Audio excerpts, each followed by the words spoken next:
Senhores, boa tarde. Tem pessoas que mudam o mundo, mudam a possibilidade do futuro e mudam principalmente as ideias. O professor Fábio Barbieri ontem falou que o que ele ofertava estava sendo pouco demandado, era a lápide dele.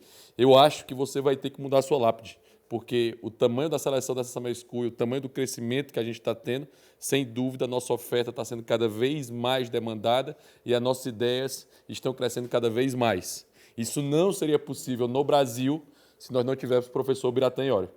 Sem dúvida nenhuma, é o grande líder, a referência, o nosso decano, a pessoa que a gente olha sempre com muito respeito para aprender, discutir e trazer a experiência que ele tem para todos nós.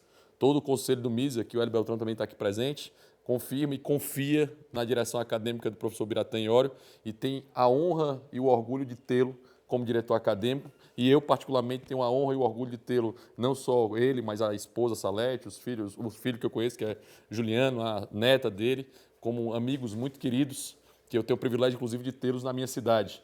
Então é sempre um prazer e um privilégio lhe rever e uma honra tê-lo como referência, meu querido amigo. Muito obrigado.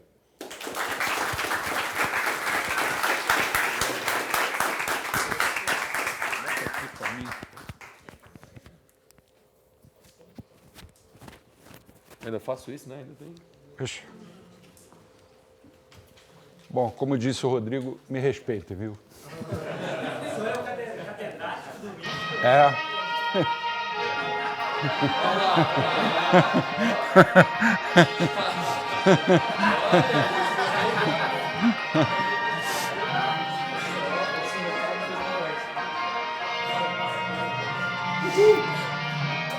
Pronto.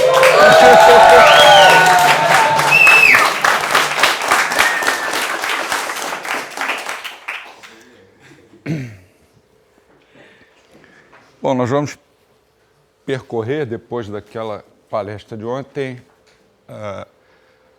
os caminhos desses bons velhinhos e eu vou seguir a metodologia adotada por aquele ali do canto direito inferior, Roger Garrison. Essa foto foi em Auburn em 2013, por aí, né? Ele tem o mérito, a meu ver, de conseguir mostrar comparativamente as diferenças entre a escola austríaca e o mainstream economics. Ontem nós vimos que para o Keynes, os ciclos econômicos seriam causados por falhas de mercado.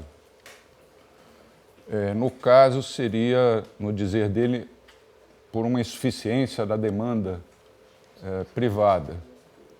E ele aconselhava, então, que o governo gastasse para substituir os gastos privados. Ele tinha um programa na BBC, no início dos anos 30, em que ele, numa determinada época, todas as noites, conclamava as donas de casa a, no dia seguinte, irem às compras e gastarem o seu dinheiro. Vimos ontem também que, para o Milton Friedman, os monetaristas, os ciclos econômicos eram provocados por instabilidades na oferta de moeda e de crédito. E a solução proposta pelo Friedman era, embora fosse o defensor do livre mercado, mais governo. Quer dizer, o Banco Central deveria estabelecer metas de crescimento da moeda e do crédito que fossem absolutamente previsíveis. Para a nossa escola austríaca, a história é bem diferente. Embora ela, tal como Friedman, reconheça que os ciclos são provocados por fatores monetários, eles se manifestam em fatores reais. E tanto a metodologia quanto as prescrições são bem diferentes. Bem, esse é o nosso esquema para hoje, com as duas aplicações, né? Quando o crescimento é sustentado e quando ele não é sustentado. Vejam como a teoria econômica é uma coisa esquisita, como gosta de dizer o nosso Dom Alberto Oliva. Para o Keynes, as recessões, os ciclos econômicos são provocados por poupança de menos e investimentos de mais. E para os austríacos é exatamente o oposto. Elas são provocadas por poupança de menos, investimento de mais. Para o Keynes é poupança de mais, investimento de menos. Para os austríacos, o contrário. Poupança de menos, investimento de mais. É isso que a gente vai tentar mostrar aqui, né? Começando com a fronteira de possibilidade de produção, que mostra nos dois eixos o consumo e investimento, como representando a escassez, né? A escassez relativa de cada recurso, né? Quando uma economia está operando sobre a curva de possibilidade de produção, ela está sendo eficiente. Ela está utilizando os recursos da maneira mais eficiente possível. Quando ela está dentro da fronteira, para baixo, ela está sendo ineficiente. E acima ela não pode ficar porque está fora do seu alcance. Então ela enfatiza o conceito de escassez, mostra o dilema que existe implícito, né, das teorias de capital e juros, usada também em crescimento econômico, comércio internacional, são várias aplicações. Mas na macroeconomia ela raramente não aparece. Eu diria até, me arriscando um pouco, porque eu não li todos os livros e papers de macroeconomia, claro, ela nunca aparece, pelo menos eu nunca vi. E é um excelente contraste quando a gente compara com outras teorias. Geralmente, na macroeconomia, geralmente não, sempre, consumo e investimento são tratados como componentes suplementares. A famosa equação na economia fechada da primeira parte da teoria geral do Keynes, Y igual a C mais I. O PIB é consumo mais investimento. E na macroeconomia, consumo e investimento sempre se movem no mesmo sentido. Se um está subindo, o outro também está subindo. Se está caindo, o outro também está caindo. Na macroeconomia, entre aspas, austríaca, porque para nós não existe macroeconomia, por isso que no título da palestra eu coloquei macroeconomia austríaca, entre aspas, né? Isso não existe. Consumo pode estar subindo, investimento caindo ou vice-versa. Investimento aí é o investimento bruto, né, que inclui o capital de reposição ou variação de estoques. Então a gente tem ali o investimento bruto, tem um capital de reposição, né, de depreciação, e o investimento líquido, que é a diferença entre o bruto e o capital de reposição. Quando o investimento líquido é positivo, a economia está crescendo, a fronteira de possibilidade de produção está se deslocando para cima, ano após ano, e isso vai possibilitar níveis maiores de consumo, de investimento, etc. Então, uma das formas de visualizar o crescimento econômico, há várias outras, é quando essa fronteira de possibilidade de produção está se expandindo para a direita, como vai aparecer em seguida. Veja a economia crescer.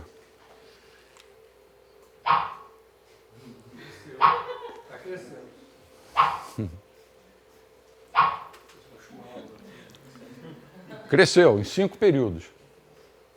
Cresceu por quê? Bom, é só você levantar ali uma vertical, vai ver que tem mais consumo, e na horizontal você vai ver que tem mais investimento. Aí ele mostra 4 períodos de crescimento, consumo, poupança e investimento aumentando período após período. E a taxa a qual essa fronteira se expande depende de uma série de fatores. Tecnologia, por exemplo. Se as pessoas se tornam mais econômicas, quer dizer, se há um aumento na relação, há uma queda na relação consumo sobre poupança, né? As pessoas se tornam mais poupadoras, elas estão implicitamente se orientando mais para o futuro. Estão deixando de consumir agora para poderem, no futuro, consumir mais. Então, elas vão diminuir o consumo e aumentar a poupança, começar a poupar. Aí, olha o que acontece ao longo da fronteira de possibilidade de produção.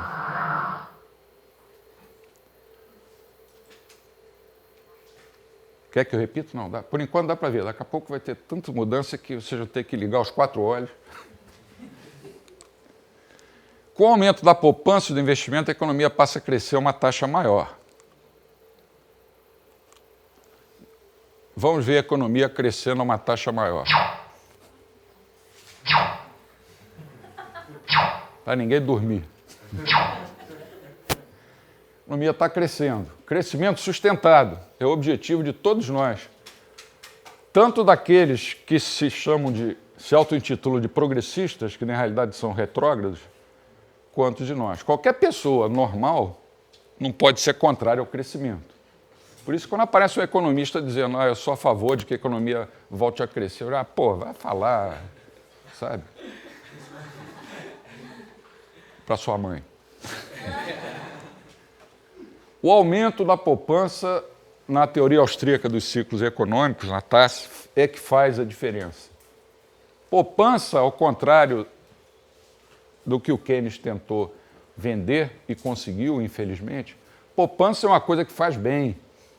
Não se consegue crescer sem sacrifícios, sem olhar para o futuro, sem acumular, sem pensar nas gerações futuras. É a teoria da formiga. O Keynes defendia a teoria da cigarra. Gasta agora porque isso é bom para todo mundo. Teus filhos que se dane. Teus netos, no longo prazo todos estaremos mortos. É a frase mais famosa dele. Que é uma tautologia, né? Só que muitos viveram para ver a estagflação dos anos 70. Comparando essa economia de alto crescimento com a economia original de baixo crescimento, basta olhar para esse gráfico aqui. A diferença que o aumento inicial na poupança provoca no padrão de consumo e investimento. Da direita, como vocês podem ver, o nível de investimento vai ser maior.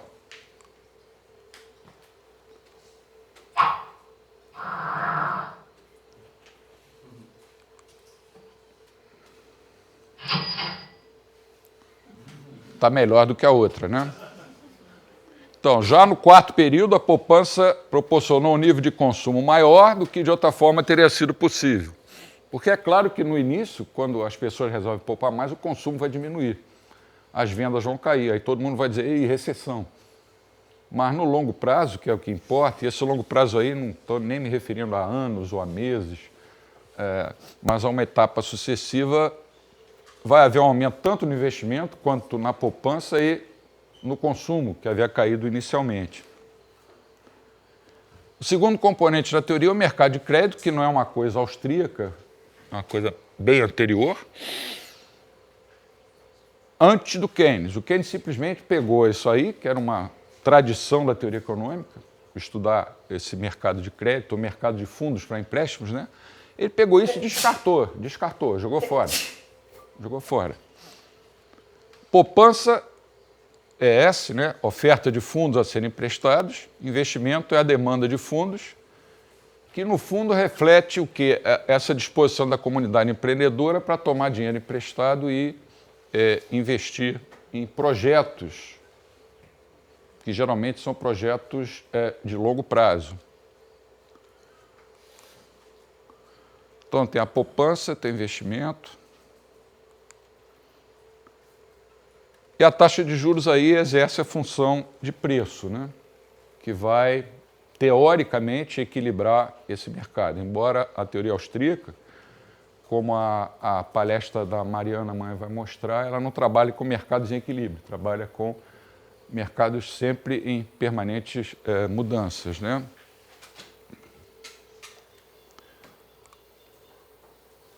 Então está ali o nosso gráfico. O Keynes até coloca no livro dele esse gráfico, por sugestão de um keynesiano, Roy Harrod, mas ele colocou para dizer simplesmente que não precisava ter colocado. Ele colocou para fazer a vontade de um cara que era seu admirador. Ele descartou a teoria dos mercados de crédito. Nisso ele é muito criticado pelos austríacos.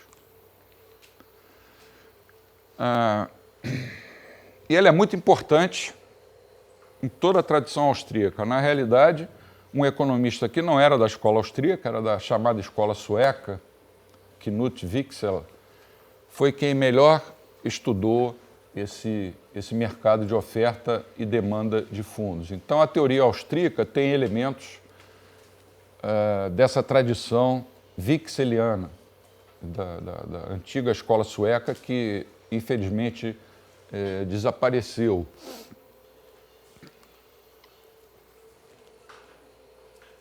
Bom, quando as pessoas se tornam mais orientadas para o futuro, o que incentiva vocês a pouparem mais? No nosso caso aí, o aumento da taxa de juros. Quando a taxa de juros aumenta, você tem um incentivo para consumir menos agora, poupar, portanto, e a aplicação dessa poupança vai te permitir no futuro poder consumir mais do que você pode consumir, caso você decida consumir agora. E essa queda da taxa de juros, né, quando aumenta a poupança, cai a taxa de juros. Aumenta a oferta, cai o preço. Essa queda da taxa de juros estimula mais projetos de investimento. Mas aqui é completamente diferente da macroeconomia. Na macroeconomia convencional, quando cai a taxa de juros, todo mundo diz assim, bom, agora vai aumentar os investimentos. Vai aumentar o investimento, no singular, que é tudo agregado. Aqui é uma diferença fundamental, porque os austríacos trabalham, a gente vai ver no item seguinte, com uma estrutura de produção, com uma estrutura de capital, uma estrutura temporal de produção. Então, uma queda na taxa de juros afeta todos os setores da economia, todos os estágios da chamada cadeia produtiva, mas ela vai ter um impacto maior nos projetos de longo prazo do que nos projetos de curto prazo. Se você comparar um projeto de investimento de 2 anos com um projeto de investimento de 10 anos, quando a taxa de juros cai, ambos são incentivados. Mas o de 10 anos vai ser mais incentivado, porque o valor presente desse projeto, como ele tem parcelas maiores, como ele tem mais parcelas do que o outro, tem 10 anos, o outro tem 2, vai ser mais incentivado do que o de curto prazo. Então, a economia não é afetada por mudanças na taxa de juros. Eu dei o exemplo de queda, mas pode ser de aumento na taxa de juros. Ela não é afetada de uma maneira uniforme. Guarda isso que é importante na hora de montar toda a teoria. Então, aumentou a poupança, caiu a taxa de juros ali no gráfico. E aí você tem os pré-requisitos para o crescimento genuíno, ou crescimento sustentado, ou autossustentado, como alguns chamam, né? O mercado de crédito é a fronteira de possibilidade de produção, conta histórias que se reforçam mutuamente. Vamos colocar os dois ali. Aí já começa a ficar mais bonito o gráfico do Gerson. O mercado de crédito mostra, o de baixo, né? Mostra como a taxa de juros faz a poupança e o investimento estarem em sincronia ou sem sincronia, um com o outro. No caso aqui, estão em sincronia, porque o mercado supostamente está em equilíbrio, ou estado natural de repouso. É comum na teoria econômica a gente partir da análise de situações de equilíbrio para facilitar a exposição didática, mas no mundo real o equilíbrio é uma impossibilidade, porque os mercados são processos. E ela mostra também como a alternância, ou dilema, ou trade-off, fica restrita entre o consumo e o investimento, né? Os ajustes do processo de mercado entre os preços dos produtos finais, os salários e os preços dos insumos mantém a economia funcionando na sua fronteira de possibilidade de produção. E na macroeconomia austríaca, esses dois elementos, né, os dois gráficos, mostram que o padrão dos movimentos em consumo, poupança e investimento e taxa de juros são consistentes com aquela disposição maior de poupar que vamos dizer, a população resolveu seguir. Quer dizer, você vai ter uma expansão de investimentos, mas com lastro. Com lastro em quê? Em poupança. É diferente de você ter uma expansão de investimentos financiados pelo governo com lastro em projetos políticos, como aconteceu no Brasil a partir de 2007 e 2008. Veja a queda induzida pelo aumento da poupança na taxa de juros e o respectivo movimento ao longo da fronteira. Bonito, né? Vou fazer até de novo. Olha que beleza.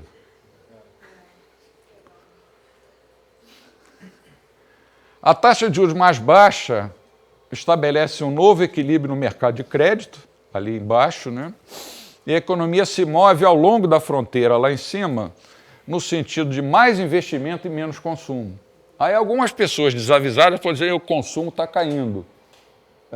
Isso não é bom. Mas por quê que é bom?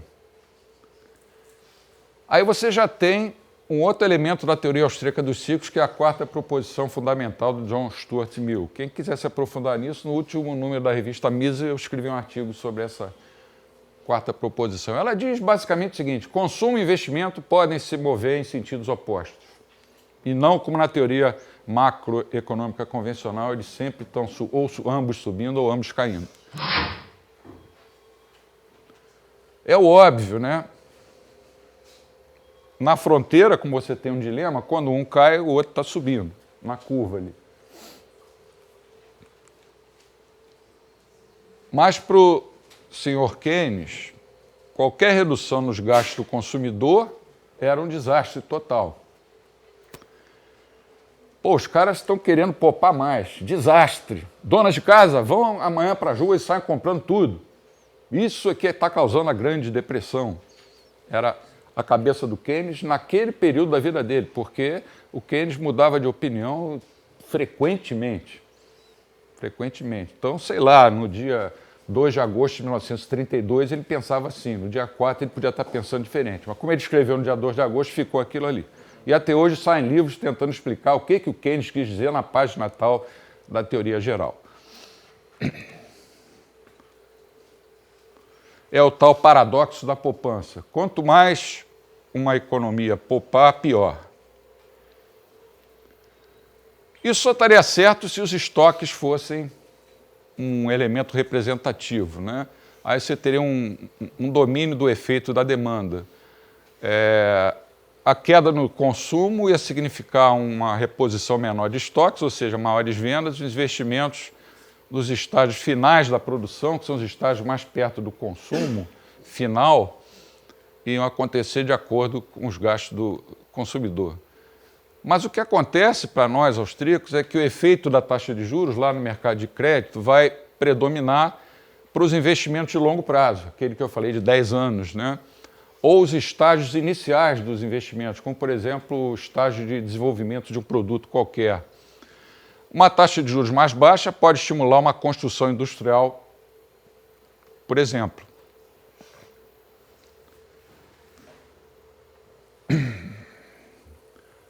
Para completar a análise, a gente precisa de um outro elemento, que é a estrutura de produção, ou estrutura de capital, ou estrutura mengeriana, que mostra o seguinte: tratar a economia de uma maneira agregada, ou seja, fazer análise macroeconômica, é um equívoco, porque no mundo real não existe essa macroeconomia. Como eu falei ontem, não existe PIB. Você não vai na padaria e pede meio quilo de PIB. Isso não existe. Então, há uma desagregação por setores da economia. As etapas finais, está vendo? A produção começa aqui da esquerda para a direita. Onde está escrito estágio da produção, você pode ler também tempo de produção. A mercadoria começa a ser produzida aqui do lado esquerdo, quando ela chega lá no quinto estágio, já é um bem de consumo final. Então não tem mais PIB, você tem nesse exemplo aqui o produto de cada setor desse. No meio ali do caminho você vai ter, por exemplo, ali, você tem um produto que ainda não está acabado, mas já tem algum valor agregado, adicionado a esse produto. Ele vale alguma coisa. Então ali está o estágio inicial, o desenvolvimento do produto, e o estágio final, por exemplo, um supermercado. Ele mostrou com 5 estágios. Com o crescimento, esse número de estágios aumenta. com o crescimento da economia, você tem um alargamento da base do triângulo, que também é chamado, né, da estrutura de produção, que também é conhecida como triângulos de Hayek.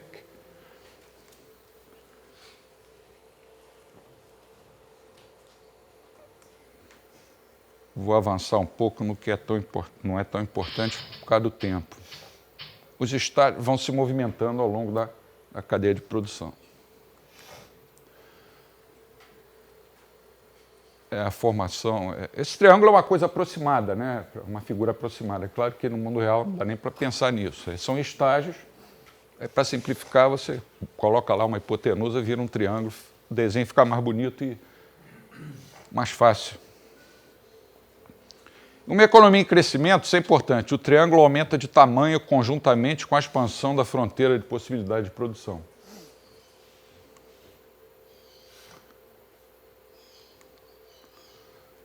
Vamos ver uma economia em crescimento. Os dois estão se deslocando para cima. Chega. Olha lá, melhorou. Está todo mundo feliz. O presidente vai ser reeleito. Só que o presidente não tem paciência para esperar isso e detona todos nós. Quando as pessoas resolvem poupar mais, elas mandam dois sinais aparentemente conflitantes. O primeiro é que o consumo, como ele caiu, isso vai enfraquecer a demanda pelos bens de capital próximos ao consumo final, ou seja, do lado direito do triângulo. Esse é o efeito da demanda, o efeito derivado da demanda. E o outro é o efeito da taxa de juros, que a gente já mencionou aqui, né? Como os custos dos empréstimos estão menores, vai haver um estímulo à expansão daqueles setores mais à esquerda no nosso triângulo. Esse é o efeito da taxa de juros. Não há conflito entre os dois, só vai ter conflito se você pensar do ponto de vista macroeconômico da mainstream, né? O consumo e investimento privado, CI, e os gastos do governo, você junta tudo num saco só e chama aquilo de demanda agregada. Mas não é assim. C, I e G sempre sobem ou descem juntos na macroeconomia. Aqui não. Nada garante isso. O capital é uma estrutura, mudanças na demanda de investimentos, então tem efeitos diferentes em cada estágio, em cada um desses estágios da estrutura de produção. Porque lembra que aqui no eixo horizontal eu estou colocando tempo de produção. Então aquilo é afetado de maneira desigual. Cada estágio é afetado de uma maneira diferente que os outros estágios. A teoria de Keynes foi feita em termos de agregados e desconhece, a ponto de levar o Hayek a escrever aquela frase lá embaixo: os agregados do Sr. Keynes escondem os mecanismos mais fundamentais da mudança. Você coloca tudo no agregado, o PIB está subindo, pô, beleza, a economia está crescendo, mas mesmo com o PIB aumentando, muitos setores da economia podem estar entrando em recessão. Outros crescendo muito, outros crescendo menos, outros caindo um pouquinho, outros caindo demais, né? Na macroeconomia não dá para enxergar isso, porque você está do alto do avião olhando a paisagem lá longe. Aqui não, aqui você desceu do avião e está olhando ali árvore por árvore da floresta. É uma abordagem essencialmente micro, se a gente quiser usar essa linguagem. O aumento da poupança provoca uma realocação de recursos entre os estágios da produção. Isso o Hayek chamava de efeito Ricardo, né? O que é o efeito Ricardo? É uma realocação de recursos entre os estágios. Mudanças que se dão entre os diversos estágios da estrutura de produção.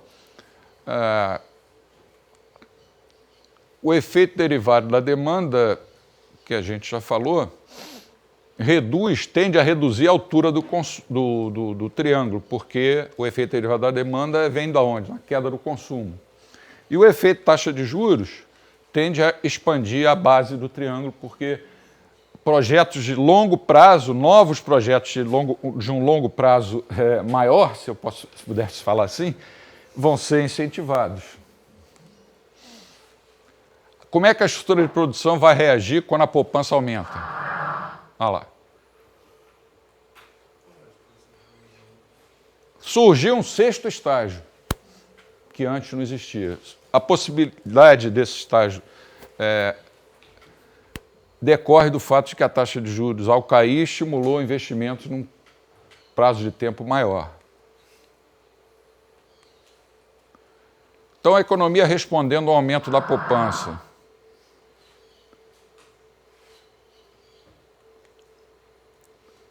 Mais poupança permite mais investimento.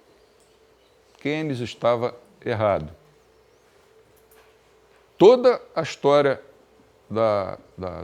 das economias, do Keynes para cá, mostra que Keynes estava errado. E as pessoas insistem em ser keynesianas. Talvez, sei lá, síndrome de Estocolmo, coisa assim.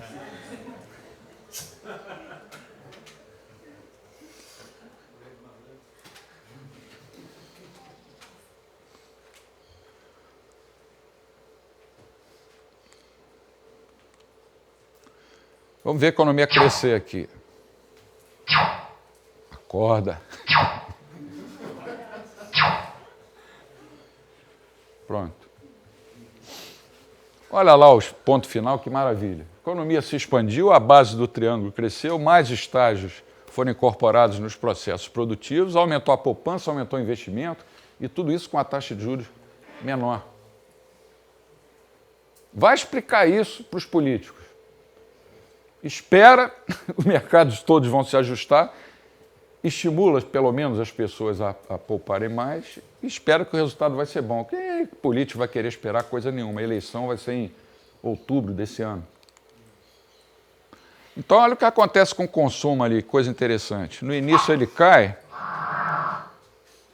mas depois ele aumenta.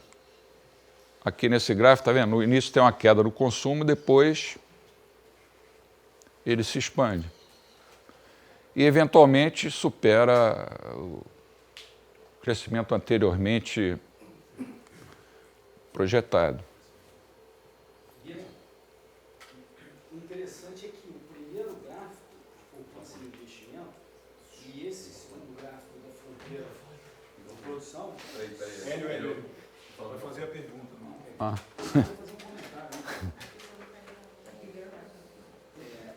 Eu estou fazendo um ponto que eu não sei se todo mundo percebe, que em aulas de economia convencionais você aprende o primeiro gráfico, que é o equilíbrio entre poupança e investimento. Você possivelmente aprende o segundo também, que é o de fronteira da produção. Isso é mencionado, talvez en passant. A novidade austríaca é linkar, conectar esses dois primeiros gráficos e o terceiro com os estágios da produção. Ou seja, esse é o pulo do gato de fazer a integração do mainstream com a escola austríaca, que é muito interessante. Muito bem observado. Eu esqueci até de mencionar isso. O pulo do gato é exatamente esse. Você estuda mercado de crédito, estuda fronteira de possibilidade de produção, mas tudo separado. E não estuda a estrutura de capital, na teoria convencional.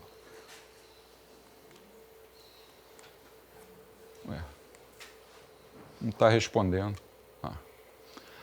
Aí você pode sofisticar um pouco. Cada estágio desse aqui, eu falei ontem, vocês devem lembrar que eu falei que o capital, na teoria convencional, era como uma geleia, um negócio homogêneo. Você podia pegar um recurso, uma ferramenta usada para produzir aparelho celular e transferir para uma fábrica de panos, ou podia fazer o contrário. Quando no mundo real não é assim. Cada estágio desse é como se fosse um mundo diferente. Aqui você tem mercados de mão de obra, tem mercados de capitais, tem mercados de terra, de todo e qualquer fator de produção, de inovações, de serviços, né? Essa é outra contribuição essencial da teoria austríaca. Não existe só um mercado de trabalho macroeconômico, existem tantos mercados de trabalho quantos setores existirem na economia. E assim, o que eu falei para o trabalho vale para os outros fatores de produção.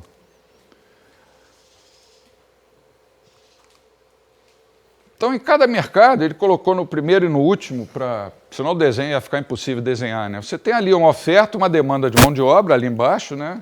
Em cada estágio. E cada um deles vai responder de uma maneira diferente. Por exemplo, quando a poupança aumenta, a população resolve poupar mais, o que vai acontecer? Nos estágios iniciais, o efeito da taxa de juros supera o efeito da demanda.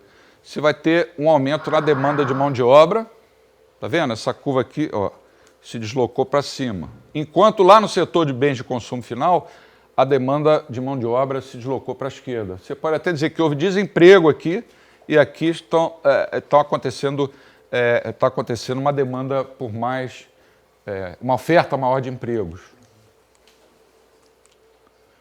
Agora a gente coloca os 4 ali e faz a festa, né? Liga os olhos todos aí.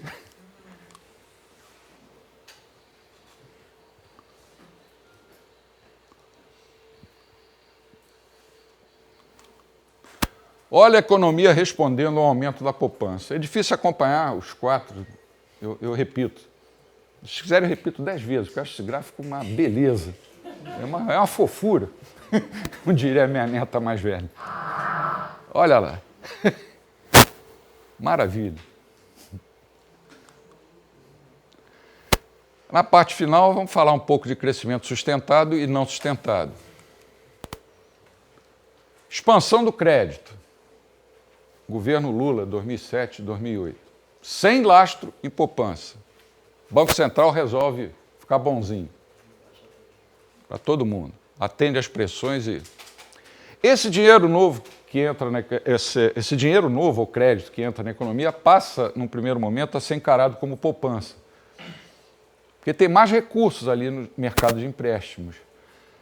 É chamada essa teoria de teoria da doutrina da poupança forçada. Forçada aí é no sentido de artificial. Parece poupança, mas depois vão descobrir que não é. Quando descobrirem que aquilo não era poupança, era papel pintado entrando no mercado, aí vai surgir o ciclo econômico. Aí você vai ter movimentos opostos quando há uma injeção de crédito ali no mercado de crédito. A taxa de juros caiu artificialmente. Artificialmente. Então, a oferta de fundos se retrai, a demanda de fundos aumenta. A diferença entre os dois, aquela diferença horizontal ali, é a poupança forçada. Reagindo a essa taxa de juros menor, as pessoas passam a poupar menos e a consumir mais. É aquele boom inicial. O resultado não vai ser um novo equilíbrio autossustentado, mas um desequilíbrio que durante algum tempo fica coberto por uma fumaça, né? Que é essa infusão de crédito adicional sem lastro. A poupança e investimentos não estão mais coordenados. Os investidores vão demandar mais crédito e os que ofertam crédito vão se encolher.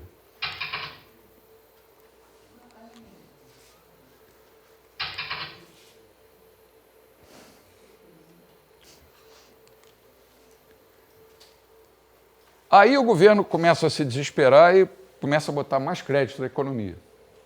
Isso é o que a história, a experiência, a evidência mostra para a gente.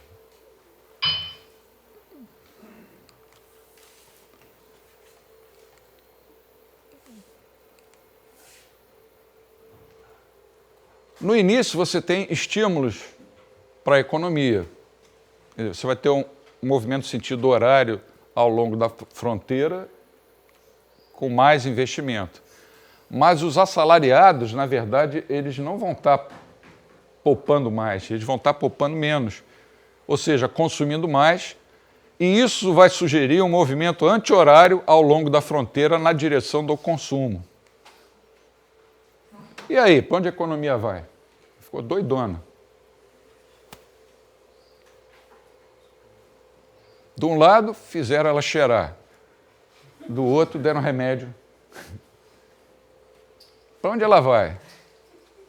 A discrepância entre poupança e investimento se converte num cabo de guerra, como o Hayek gostava de chamar, entre consumidores e investimento. Quem vai levar melhor?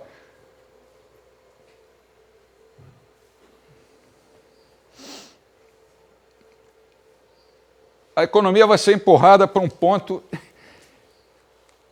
além da fronteira de possibilidade de produção. O gradiente resultante dali vai ser um ponto como essa rodinha ali que vai aparecer. Ficou rodando. Ali a economia não pode ficar, ou seja, aquilo não é sustentado. Não é sustentado. Aí a gente já está, no caso brasileiro, em 2010, 2011, o governo desesperado começou a meter mais pau na máquina, porque tinha eleição, né? A história toda a gente conhece. Estou dando exemplo do Brasil, mas podia dar de qualquer outro país. E, o que eu fiz aqui? Desliguei. Fui eu que apertei aqui. Estou nervoso porque esse pessoal do horário é chato pra caramba.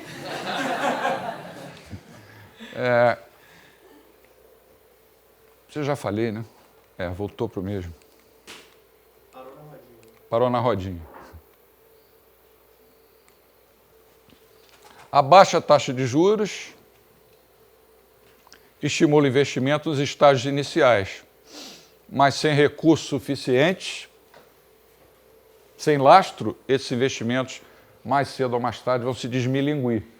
Pode ver que essas grandes crises todas começaram sempre nesses setores de longo prazo, nos estágios iniciais. A crise imobiliária nos Estados Unidos, aqui no Brasil, construção civil, né?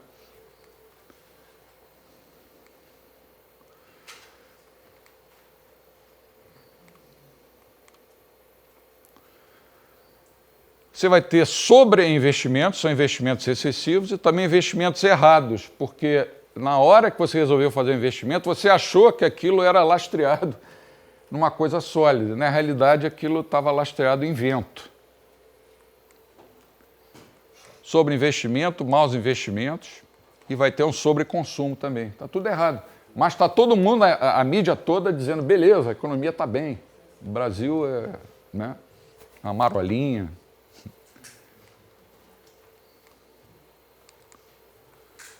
Eu vou pular aqui alguns slides, esse é importante. Vai chegar uma hora que esse cabo de guerra vai ser fatal, né? E vai acontecer aquele movimento ali. A economia vai ser empurrada lá para uma região onde ela não tem nada de eficiente, ela está dentro da fronteira de possibilidade de produção. Vai aparecer melhor agora aí. Está terminando, calma. Deixa eu atrasar o relógio aqui. Inflar a oferta de fundos de crédito sem lastro em poupança gera uma discrepância entre poupança e investimento. É um troço artificial, pô. E esconder a diferença entre poupança e investimento dá início a esse cabo de guerra. E é interessante opor os estágios iniciais com os estágios finais para a gente ver como a economia não responde de maneira uniforme a esses estímulos artificiais. Olha como a economia reage a uma expansão do crédito. Você vai ter crescimento seguido de recessão.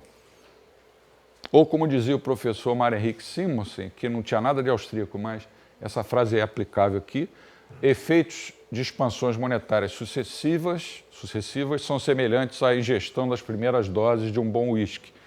Primeiro vem a euforia, depois vem a ressaca. E ele entendia de uísque.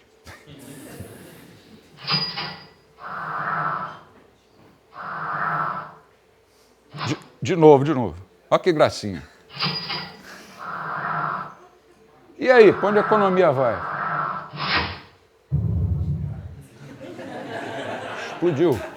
Explodiu. Agora é um crescimento genuíno, sustentado, lastreado em uma disposição maior de poupar. A poupança dá suporte ao crescimento genuíno. Poupar é bom. Keynes estava errado.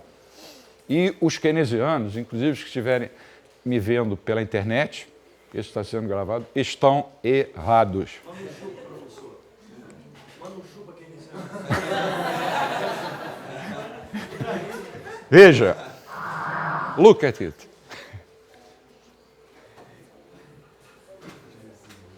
Melhorou para todo mundo. That's all, folks. Obrigado. Agora, só por diversão, eu vou dar um close na a câmera pro senhor dizer que os keynesianos estão errados, professor. Aí, ó. Hã? Fala pra eles, fala pra eles. Sério? Tá online, tá online.